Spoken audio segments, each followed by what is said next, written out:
Hello, beautiful people, and welcome to Weekly Insights and Guidance. Today is June 16th.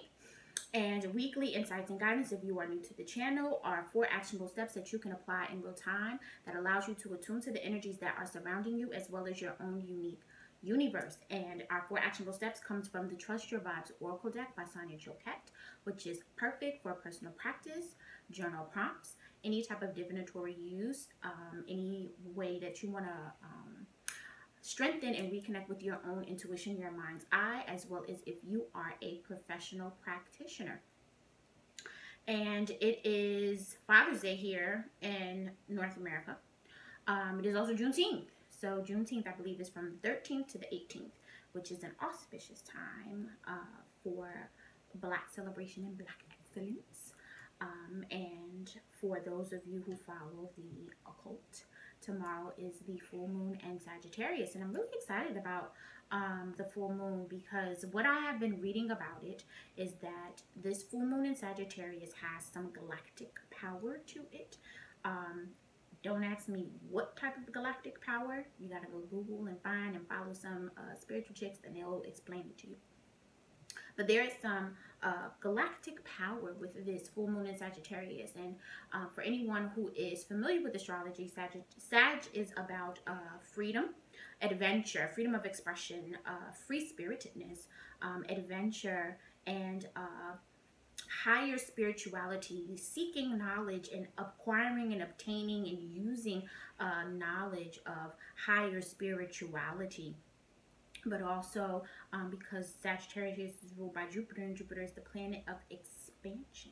So this is going to be about the ways in which you can find elements of freedom in your life if they exist. If there is a lack of liberation in your life, in any aspect of your life, in love, career, self-expression, self-love, family and friends, if there are notes of liberation there, what ways can you expand and expound upon creating pleasurable liberation in your life? That is my insight on it.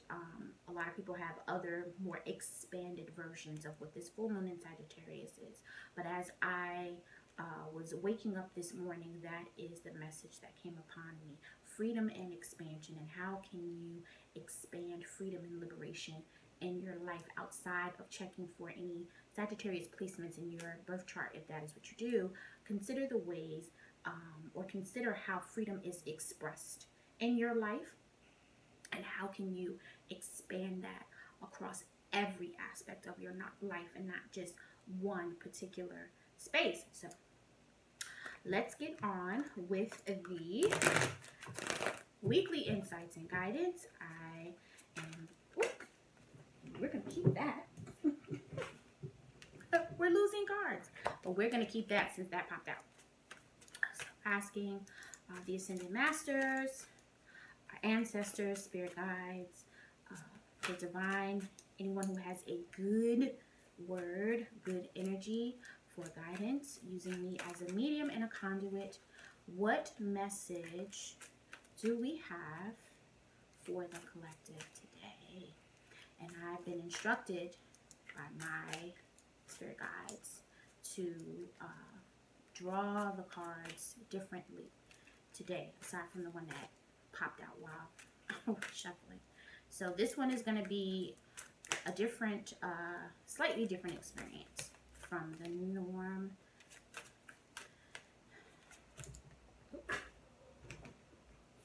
Maybe it's not. Because cards are just popping out all over the place. Cards are just popping out all over the place. Okay. And what does the collective need to hear?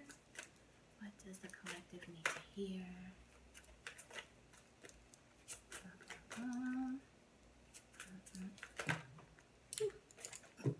Just sloppy. I'm just sloppy. And we knock. So these two that first popped out are going to be part of the fold, and then I'm going to one by one draw the remaining to cards that are going to complete our 4 actionable steps. And don't mind me if you see me looking here and there. It's because I'm using my camera phone and I'm just like everywhere. Anyway. So, look at that. Well, I'm laughing because last week in Weekly Guidance and Insights, step 4 was call on your angels. Step 1 in this week's Guidance and Insights is ask your spirit helpers. So so the divine pretty much is saying, hello, we're here. Hi. I don't know why you're trying to do this shit by yourself, but we're here. Hi. Ask us for help. Ask us for assistance. Ask us for guidance. Ask your spirit helpers. And in last week's video, I talked about divine hierarchy. And like I said, everyone may view that differently. Some people may not even believe there is such a thing as a divine hierarchy. We all look at spirituality from different lenses, and some of our perspectives synchronize, and some of them are totally just on 2 sides of the spectrum. But I believe that there is a divine hierarchy. There is source, there are angels, there are spirit guides, and there are ancestors. And I actually talked about our spirit guides actually being our boots on the ground and those upon which we stand. But actually it is our ancestors who we stand upon. Those are our shoulders. Those are the shoulders that we stand upon. They are our foundation because they have walked this journey.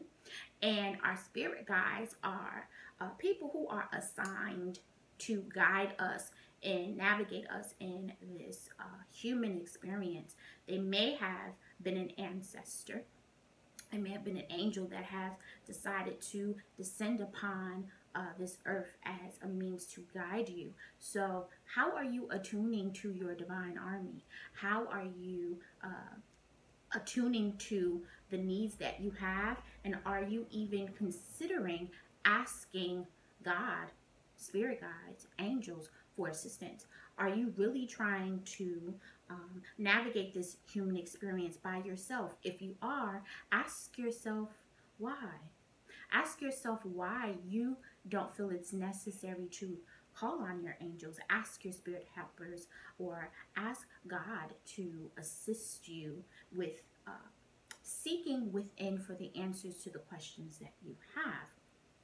So this is actually, for me, more of a journal prompt for you. So although this is our first actionable step for the week, this is also a journal prompt. While you are asking your spirit helpers for whatever it is that you need, if you don't, consider why that is. And really reflect on, throughout the week, the instances in which you could ask your spirit guides for help, when you don't, why you don't, how you don't, and make a note of that. So step 1 in this week's Insights and Guidance is to ask your spirit helpers. Step 2 in this week's Insights and Guidance, this is going to be a very reflective week. Meditate. So when you ask your spirit helpers, okay. So here's the thing, right? We talk about the power of prayer. And we talk about prayer being a part of our spiritual regimen, if you will, right? So let's say you are asking your spirit helpers. You may do that in the means of prayer. If you are a practicing spiritualist, you may have an altar in your home. Some people feel like that's something that you shouldn't do. I disagree. We are spiritual beings. We are made of spirit, so that makes us spiritual beings. That means you need to invite spirit into your home. Spirit shouldn't just be only when you attend someone's church service. You don't just invoke spirit in the church. You invoke spirit in the home. And when you do that, that means you have an altar in which you can communicate with spirit on your own time, because you don't have to wait till a Sunday or a Wednesday to communicate with spirit. You're supposed to communicate with spirit every day. Spirit, God, divine, all the same thing. Universe, all the same thing, right? Boom. So when we talk about the power of prayer, and you are asking your spirit guides for help, you're asking God for help, you are asking angels for help, or whichever deity you choose to believe in and practice in, right? The second phase of that is meditation. In order for you to hear or get a stirring up of an answer to the questions you are petitioning, that you are asking, you have to hear, you have to listen, and you have to meditate. And meditate is simply quieting the mind. And I understand that meditation here has a figure that is in Om pose. This is a lotus pose where you Om, right? So if you follow into any type of Buddhist or Hindu spiritualities, or you are familiar with yoga and things of that nature, you cross your legs, and that is called a lotus pose. And this has a symbol, but I call it Om. It could be wrong. And if it's wrong, you can correct me. I'm cool with that. But you Om when you are here, right? People believe that that is the only way you can meditate. Meditation is not linear. It is simply quieting the mind so you can see with your mind's eye, and you can hear spirit, the divine, God, source, your spirit helpers, your angels, whichever deity or deities that you attune to, you can hear them speak, or even just hear your higher self speak. Meditation could be, when you meditate, it could be painting, it can be writing, it can be cooking, it can be cleaning, it can be running, it can be swimming, it can be dancing. It can be anything that simply allows you to quiet your mind. So what does that mean? Because I keep repeating quieting your mind, right? So what does that mean, quieting your mind? That means you allow yourself, your mind, to concentrate on whatever action you are doing. If you are doing a traditional meditation, that means you're sitting in lotus pose, attuning to your breath. You're listening to your breath. And as you are listening to your breath, you're concentrated on the inhale and the exhale of your chest, and the inhale and exhale of your lungs, the up and down motion of your lungs. You're concentrating on that. So because you are concentrating on that, you have no time to concentrate on anything else. So now you have to quiet your mind so that you can follow and attune to your own breath. That is quieting your mind. When you are writing, you are focused on whatever it is that is disseminating, whatever it is downloading into your mind, so that you can put it on paper and that you can concentrate and hear the message. That means you don't have time to think about everything outside of this specific action that you are doing. You are quieting your mind. When you are painting, you are focusing on what you are envisioning, so you can take what you vision in your mind and put it onto a canvas. That means you do not have time to attune to or listen to anything outside of that vision that you see while you are painting, while you are dancing. That means you are allowing the music or whatever you're doing to captivate your body so you can move in a flow, and you are concentrating on the moves that are disseminating and downloading from your body, that as you are connecting with the music to your spirit, that means you do not have time to concentrate on anything outside of what you are doing. That is how you quiet your mind. That is how you meditate. That is the act of quieting your mind. So meditation may not be you sitting in place listening to your breath, because you may not be able to concentrate on that. You may get easily distracted. What do you do, or what can you do where your focus is so strict and deep and disciplined that if you broke concentration for 1 second, you would fuck it up? That is what you do to meditate. So step 2 in this week's insights and guidance is meditate. Step 3 in this week's insights and guidance, get grounded. So in order for you to meditate, you have to get grounded. What does that mean? It means to center yourself. Our root chakra is our space of grounding, is our center, right? And on the card, you have a foot that is touching the ground. You can actually go outside and put your feet in soil to ground yourself.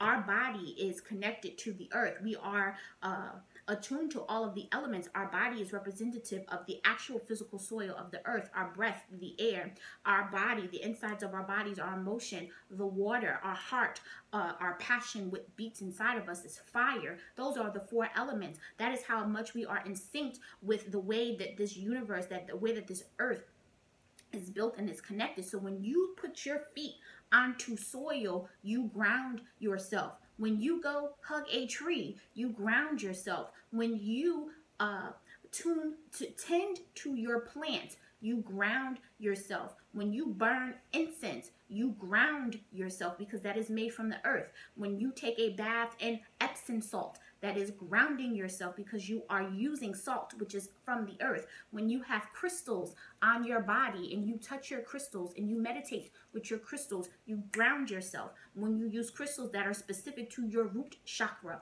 you ground yourself. So that is the way that you can create centeredness and alignment within your body, within your spirit.